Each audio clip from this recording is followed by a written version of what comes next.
A kú déédé àsìkò yìí. Kókó inú ìwé ìròyìn la mú wá fún yín láti inú àwọn ìwé ìròyìn ilé wa. Orúkọ tèmi ni Ọmọgbémisọ́lá ọmọ Alọ́gọ̀madẹ̀. Àjọ àwọn òṣìṣẹ́ àti ìjọba àpapọ̀ ti ń forí gbárí lórí bí ìjọba ṣe kọ̀ láti tẹ̀síwájú pẹ̀lú sísan ẹ̀ẹ́dẹ́gbèjìdínlógún náírà (35,000 naira) àlékún owó oṣù àwọn òṣìṣẹ́.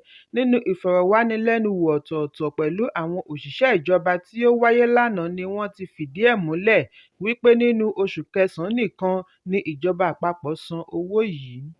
Lẹ́yìn àyọkúrò ìrànwọ́ epo láti ọ̀dọ̀ Ààrẹ Bọ́lá Tinubu, ìjọba àpapọ̀ pinnu láti san ẹ̀ẹ́dẹ́gbèjìdínlógún náírà àlékún owó fún àwọn òṣìṣẹ́ láti lè ṣe àdínkù sí ìrora tí àyọkúrò ìrànwọ́ epo dá sílẹ̀.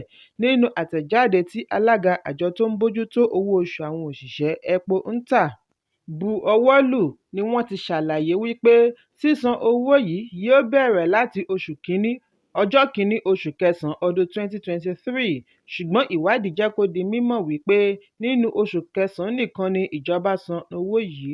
Ọ̀kan lára àwọn ọ̀gá lẹ́nu iṣẹ́ ìjọba sọ fún akọ̀ròyìn wípé ẹ̀ẹ̀kan péré ni àwọn rí owó gbà, àwọn sì ní ìgbàgbọ́ wípé owó oṣù kẹsàn-án ni èyí jẹ́. Láti ìgbà náà ni àwọn kò ti gbọ́ nǹkan kan mọ́, kódà ìjọba ò kọ ìwé sí wọn lórí ọ̀rọ̀ yìí. Bákan náà lọmọ ṣorí lẹ́nu gbogbo àwọn tí akọ̀ròyìn bá sọ̀rọ̀. Gbogbo wọn fẹnukò wípé owó oṣù wọn tí wọ́n ń pè ní take home kò gbé àwọn dé ìdajì ọ̀nà. Níbi ìfọ̀rọ̀wánilẹ́nuwò pẹ̀lú adarí ìròyìn fún àjọ òṣìṣẹ́ Benson Upah ni ó ti sọ wípé ìjọba já wọn kulẹ̀ nínú ìgbàgbọ́ tí wọ́n ní, àwọn kò sì ní gbà. Ó ní àjọ òṣìṣẹ́ yóò gbé ìgbésẹ̀ lórí èyí lẹ́yìn ìpàdé, ṣùgbọ́n agbẹnusọ fún iléeṣẹ́ olùṣirò àgbà Báwa Mọ́kúà fìdí ẹ̀ múlẹ̀ wípé ìgbésẹ̀ ń lọ lọ́wọ́ láti rí i dájú wípé àwọn òṣìṣẹ́ gba àlékún owó oṣù. Nínú ìfọ̀rọ̀wánilẹ́nuwò ni Mọ́kúà ti sọ wípé ìgbésẹ̀ láti san owó ti bẹ̀rẹ̀. Nínú àfihàn ni ìjọba ti ṣàlàyé wípé tírílíọ̀nù kan náírà ti wà fún ìṣúná owó àwọn òṣìṣẹ́ fún ọdún 2024 gẹ́gẹ́ bí iléeṣẹ́ ìṣúná fún ìjọba àpapọ̀ ṣe ṣàlàyé. Ẹ̀kúnrẹ́rẹ́ ìròyìn yìí wà nínú ìwé ìròyìn Punch tó jáde lónìí. Àwọn òṣìṣẹ́ àjọ aláàbò So-Safe ní ìpínlẹ̀ Ògùn ti rẹ́bùrú ọkọ̀ alùpùpù 4 tí ó ń kó àpò 22 ti egbògi olóró Indian hemp kún inú rẹ̀ fọ́fọ́. Bákan náà ni wọ́n fi ọwọ́ ṣìkún òfin mú àwọn 2 tí wọ́n jẹ́ afurasí oníṣòwò egbògi olóró ní abúlé Síkírù lójúnà Igbó-ọrà ìjọba ìbílẹ̀ Àríwá Abẹ́òkúta, ìpínlẹ̀ Ògùn. Adarí àjọ So-Safe Sọjí Gonzalo ni ó sọ eléyìí. Nígbà ìpàráàrò láti iléeṣẹ́ wọn tí ó wà ní Òkè Ògùn ni wọ́n ti kófìrí alùpùpù bàjáàjì 4. Nínú àtẹ̀jáde tí agbẹnusọ Moruf Yusuf bu ọwọ́ lù ni Gonzalo ti ṣàlàyé wípé 3 nínú 4 alùpùpù yìí ni ó kó àpò egbògi olóró 22, nígbà tí alùpùpù 4 tí ó gbé ènìyàn 2 tí ó ń darí àwọn yòókù pẹ̀lú ìhámọ́ra oògùn abẹnugọ̀ńgọ̀ lóríṣiríṣi. Gonzalo fìdí ẹ̀ múlẹ̀ wípé àwọn afurasí 3 sá mọ́ wọn lọ́wọ́, wọ́n rí àwọn 2 mú pẹ̀lú egbògi àti alùpùpù tí wọ́n fi ń ṣiṣẹ́ arúfin wọn. Ó ní àwọn 2 tí ọwọ́ bà yìí kọ̀ láti ṣàlàyé ara wọn níbi ìfọ̀rọ̀wánilẹ́nuwò. Wọ́n ti yọ̀ǹda gbogbo àpò egbògi olóró, afurasí méjèèjì àti ọkọ̀ alùpùpù fún àjọ tó ń gbógun ti títà, rírà àti mímu egbògi olóró NDLEA ní olú iléeṣẹ́ wọn tí ó wà ní Alámùtù ní ìlú Abẹ́òkúta fún ìtẹ̀síwájú nínú ìwádìí àti ìdájọ́ tó tọ́. Ẹ̀kúnrẹ́rẹ́ ìròyìn yìí wà nínú ìwé ìròyìn Punch tó jáde lónìí.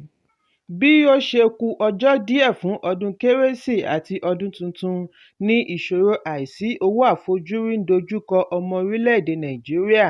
Ìgbésẹ̀ yìí ń wáyé pẹ̀lú wípé ilé ìfowópamọ́ àgbà CBN sọ àsọdájú wípé owó máa wà lọ́pọ̀ yanturu.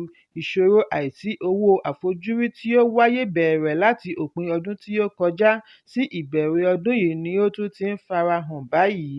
Bẹ̀rẹ̀ láti ọjọ́ Ajé ọ̀sẹ̀ yìí, ọ̀pọ̀lọpọ̀ ẹ̀rọ ATM ni kò pọ owó, èyí tó ń pọ owó ní èrò rẹpẹtẹ lórí ìlà. Ìwádìí jẹ́ kó di mímọ̀ wípé ilé ìfowópamọ́ ti fi gbèdéke sí iye owó tí oníbàárà lè gbà lójúmọ́ sí àárín Náírà sí $50,000 (20,000 to £50,000). Bákan náà ni owó láti ọ̀dọ̀ àwọn oníṣòwò ẹ̀rọ POS náà ti di ìlọ́po méjì látàrí àìsí owó àfojúrí cash. Ṣùgbọ́n CBN dá ẹ̀bi ọ̀rọ̀ yìí lu àwọn tí wọ́n gbọ́kùkù òjò dómi agbada nù. Ó ní àwọn kan ti torí ìbẹ̀rùbojo lọ gba owó rẹpẹtẹ sọ́wọ́ káàkiri ilé ìfowópamọ́ bí CBN ṣe tẹnumọ́ wípé kò sí ọ̀wọ́ngógó owó náírà. Wọ́n ní owó tó tó owó wà nílẹ̀ yanturu, ṣùgbọ́n ohun tí ó wà nílẹ̀ báyìí tako ọ̀rọ̀ tí CBN sọ. Gẹ́gẹ́ bí àtẹ̀jáde tí CBN gbé jáde nínú oṣù kẹfà, owó tí ó wà nígboro (currency in circulation) gòkè sí n2.60 trillion látorí n982 billion nínú oṣù kẹta ọdún yìí. Nínú ìfọ̀rọ̀wánilẹ́nuwò pẹ̀lú ààrẹ àjọ oníbàárà ilé ìfowópamọ́ Bank Customers Association, Dókítà Uju Ugwubanko ni ó ti sọ wípé àlàyé CBN lórí owó kò ní ìtumọ̀. Ó ní ọ̀wọ́ngógó (scarcity) ti wà lórílẹ̀-èdè. Ó ní kò yẹ kí CBN ṣẹ̀ṣẹ̀ máa dúró kí wọ́n tó mọ̀ wípé àwọn á pèsè owó ní yanturu. Yálà kí wọ́n sọ fún ọmọ orílẹ̀-èdè ìdí tí wọ́n ṣe mọ̀ọ́mọ̀ jẹ́ kí owó má sí ní ìlú.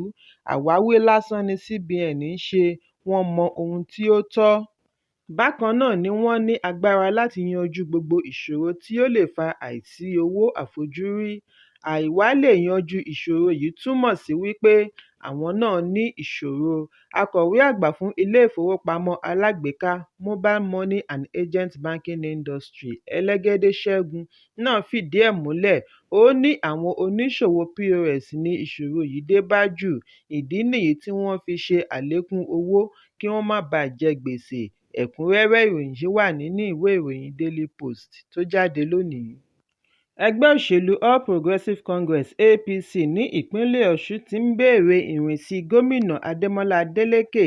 Nínú àtẹ̀jáde àná láti ọ̀dọ̀ alága APC ìpínlẹ̀ Ọ̀ṣun, Tajudeen Lawal, ni wọ́n ti sọ wípé ó ti tó oṣù kan tí gómìnà ti fi ìpínlẹ̀ sílẹ̀ fún ìsinmi iṣẹ́.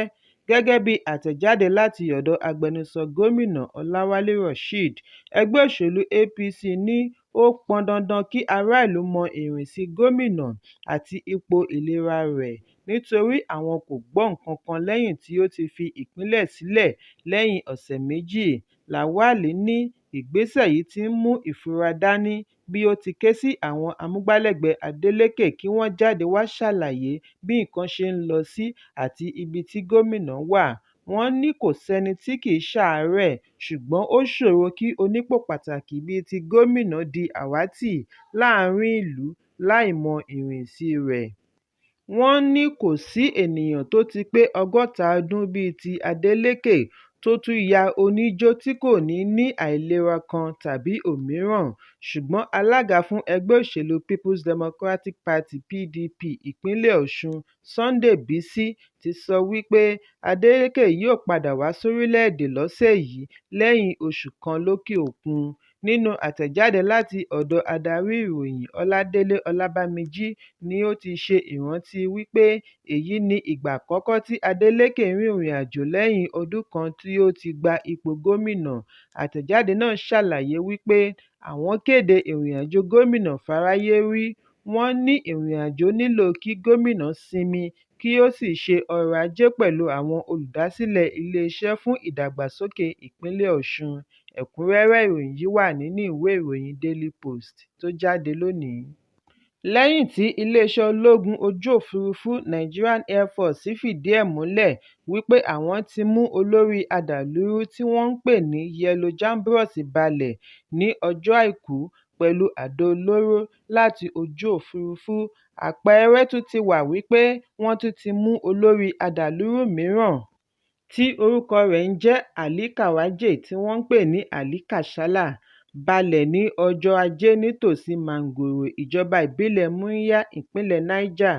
ìwádìí jẹ́ kó di mímọ̀ wípé Ali Kashala pẹ̀lú àwọn ikọ̀ ológun rẹ̀ ṣe ìkọlù sí àwọn ẹ̀ṣọ́ aláàbò ní agbègbè Mangoro. Èyí ló mú wọn tètè ké sí iléeṣẹ́ ológun tí wọ́n tètè súré dé fún ìrànlọ́wọ́ láti kojú wọn. Ọ̀ọ́kán ni wọ́n ti kófìrí Kashala àti ikọ̀ rẹ̀ lórí alùpùpù 11 láìmọ̀ wípé wọ́n ti ń tẹ̀lé wọn lọ ibi kọ́lọ́fín wọn tí ó wà nítòsí òkè Kopa níbi tí wọ́n fara ṣoko sí lábẹ́ igi ńlá. Lọ́gán ni wọ́n ju àdó olóró sáàárín wọn tí ó ṣekú pa Kashala pẹ̀lú ọ̀pọ̀lọpọ̀ àwọn ikọ̀ rẹ̀. Ìròyìn ikú Kashala yìí ti yọrí sí àjọyọ̀ ní Mangoro àti agbègbè rẹ̀, bí àwọn mìíràn ti ń gbàdúrà kí irúfẹ́ ìdájọ́ bẹ́ẹ̀ wá sórí Dogo Gidei tí òun náà ń yọ wọ́n lẹ́nu ní agbègbè. Nígbà tí wọ́n kàn sí agbẹnusọ ológun Edward Gapquet, ó ní òun ṣì ń retí ìtọ́ni lórí ìṣẹ̀lẹ̀ ọ̀hún. Ó ní bí ìgbésẹ̀ yìí bá lè tẹ̀síwájú, á jẹ́ wípé òpin yóò dé bá àwọn adàlúrú láìpẹ́ láì jìnnà. Ẹ̀kúnrẹ́rẹ́ ìròyìn yìí wà nínú ìwé ìròyìn Vanguard tó jáde lónìí. Ẹgbẹ́ òṣèlú New Nigeria People's Party (NNPP) ti rọ Ààrẹ Bọ́lá Tinubu kí ó má dá sí ẹ̀sùn lórí ìdìbò gómìnà tó ń lọ lọ́wọ́ ní ilé-ẹjọ́ tó ga jùlọ. Ẹgbẹ́ sọ èyí níbi ètò àdúrà ẹkùn ti àríwá ìwọ̀ oòrùn tí wọ́n ṣe fún àtìlẹ́yìn àṣeyọrí gómìnà ìpínlẹ̀ Kánò Abba Yusuf ní ilé-ẹjọ́ tó ga jùlọ. Kò dín ní 500 àwọn àáfàá tí ó darí ètò àdúrà fún gómìnà Yusuf bí wọ́n ti rọ ilé-ẹjọ́ kí ó dá àre fún Yusuf. Wọ́n ní Ọlọ́run ń wo Tinubu bí ó ṣe ń fi ọwọ́ fa ìdásí ológun.